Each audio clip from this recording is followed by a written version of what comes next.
번째 얘기 가볼까요? 교통공사 친인척 채용 의혹인데 일단은 교통공사 측에서는 부인을 하고 있고요. 한국당을 비롯한 야당에서는 국정감사를 좀 하자라고 얘기를 좀 하고 있는 상황인 거고, 일단은 뭐 이쪽에 주장에 있어서 이쪽에 대해서는 특혜 의혹에 대해서는 아니다라고 얘기를 하고 있는 이 공방이 계속되네요.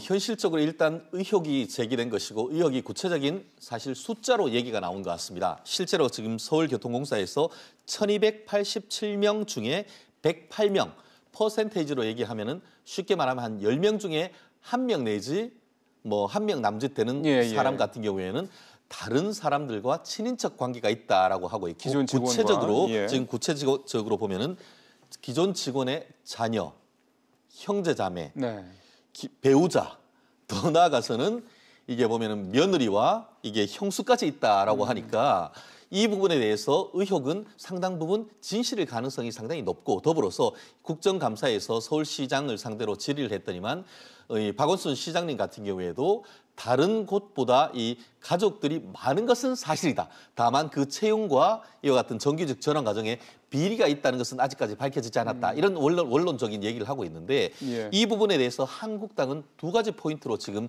지적을 하는 것 같습니다. 첫 번째, 비정규직을 정규직으로 하는 노력은 나름대로 평가를 한다. 하지만 이와 같은 이 교통공사는 안전과 관련되는 것들이 주된 업무여야 되는데, 예를 들어서 거기에서 그 복리후생을 위해서 일하고 계신 이발사라든가 아니면 관련되는 다른 분들까지 몽땅 거의 다 사실상 과도하게 정규직으로 하고 있지 않느냐 하는 그 지적과 함께, 또 하나는 이와 같은 정규직을 전환하는 과정에 있어서 처음에는 비정규직으로 했다가 무기계약직, 그리고 또 아주 쉬운 시험을 통해서 거의 90몇% 이상 되는 사람이 정규직으로 하는 과정에 그 배후에 사실상 노조가 역할을 했는 것이 아닌가라고 얘기를 하고 있으면서 그 증거로서 이번 같은 경우에 이와 같은 관련 자료를 내달라라고 하고 내부적인 어떤 조사를 함에 있어서 하니까 이 내부에 있는 노조가 전수조사에 대해서 하지 마라라는 지침을 공식적으로 내렸다라는 그런 부분에 있어서 조금 더 정확하게 투명하게 이 부분을 밝힐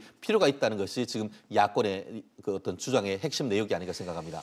어쨌든 지금 그래서 박원순 시장이 국정감사를 직접 요청을 했다고 그러지 않습니까? 그러니까 결국은 이게 이제 말씀하신 대로 의혹인데, 의혹이 정말 감사원의 감사 과정에서 사실로 밝혀지면 정말 파장이 더 클 수밖에 없을 거고요. 굉장히 클 수밖에 없죠. 아시다시피 지금 서울시의 하부 관리 기관 아닙니까? 거기에서 그와 같은 비리와 관련해서 관리 감독을 평소 때 해야 될 그 수장이 바로 이 박원순 시장인데, 본인이 아는 바는 없다라고 하면서 이 감사를 한다 이런 식으로 해서 약간의 어떤 제3자 화법 이렇게 얘기하는 것에 대해서도 국민의 한 사람, 시민의 한 사람으로서 조금 좀 섭섭한 점이 없지 않은데요. 이 부분은 나름대로 어떤 제3자의 감사원에 맡긴다는 것을 넘어 내부적으로 제대로 감사가 됐는지 이 부분을 밝혀야 되고, 더불어서 서울시장님 같은 경우에는 지난번 같은 경우에는 이 김영란법보다 훨씬 더 관리 감독을 강화해서 1,000원만 어떻게 보면 그 공무원들이 받는다 하더라도 원스트라이크 아웃한다라고 했는데,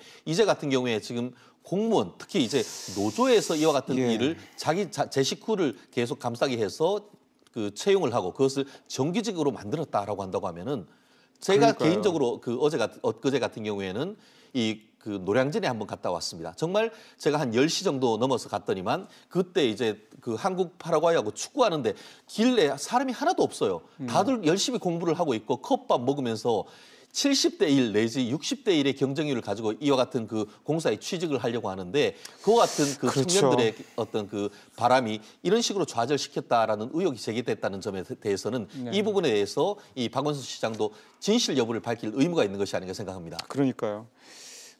참 이 채용 비리 문제는 저희 앞서 이제 뉴스에서도 이제 금감원 채용 비리 얘기 잠깐 나왔습니다만은, 이 요즘에 청년들 취업난 생각을 하면은 이게 참 너무나도 예민하고 너무나도 좀 뭐랄까 굉장히 많은 사람들한테 화를 내게 하는 공분을 사는 그런 일이잖아요. 근데 지금 아까 저희도 전화기로서 얘기를 드렸습니다만은 인천공항공사에서도 비슷한 얘기가 또 채용 비리 관련된 얘기가 좀 나오고 있고, 이 공기업들의 이런 채용 비리에 대한 부분들이 좀 뭔가 좀 한번 전수조사가 되어야 되는 것이 아닌가. 그렇습니다. 예. 결국은 어떤 일이 벌어질 때에 한 사건이 계기가 돼서 그것이 예. 일파만파 번지는 일들이 많은데 이번 같은 경우에도 사실상 지금 어제 그 서울시 국정감사에서 한국당은만 이렇게 문제 제기한 것이 아니고 바른정당이라든가 그 평화당을 비롯해 민주평화당 전부 다 지금 이 부분에 대해서 국정감사하는 것에 대해서 사실상 동의를 하는 느낌입니다. 그럼 공조를 할 경우에는 150석 이상의 어떤 찬성을 있기 때문에 사실상 이 서울시 교통공사에 대한 국정감사가 될 가능성이 상당히 크죠. 현재로서는 그렇죠. 현재로 굉장히 큽니다. 그렇기 때문에 이 부분이 관철이 돼서 문제가 생긴다고 하면은 이것을 계기로 해서 말씀하신 인천공항공사라든가 아니면 그 지난 정권에서 문제가 됐던 강원랜드 이런 부분에 있어서 그러니까요. 전반적인 어떤 그 검토가 필요한 것이 아닌가 생각을 하는데요. 이와 같은 일들이 이번 정권에만 벌어졌다고는 생각하지 않습니다. 그럼요. 그렇기 때문에 어쨌든 간에 타겟은 명확하게 해서 이번 것이 뚜껑을 열어봤는데 정말 봉화전이다라고 한다고 하면은 말씀하신 것처럼 다른 공기업에 대해서도 전반적인 그 조사를 할 필요가 분명히 있고 그것을 통해서 정말 지금 정말 20대에 대학교 나와서 직장을 구하지 못하는 사람들이 기득권에서 막혔다고 하면은 정말 이와 같은 것이 나라냐라는 비판을 청년들이 하지 않습니까? 청년들에게 정말 공정한 기회를 줄 수 있는 계기를 마련하는 것이 돼야 되는 것이 아닌가 생각합니다. 그게 또 문재인 정부가 또 처음부터 얘기했던 그렇습니다. 그런 목적이기도 하잖아요. 알겠습니다. 변호사님 말씀 잘 들었습니다.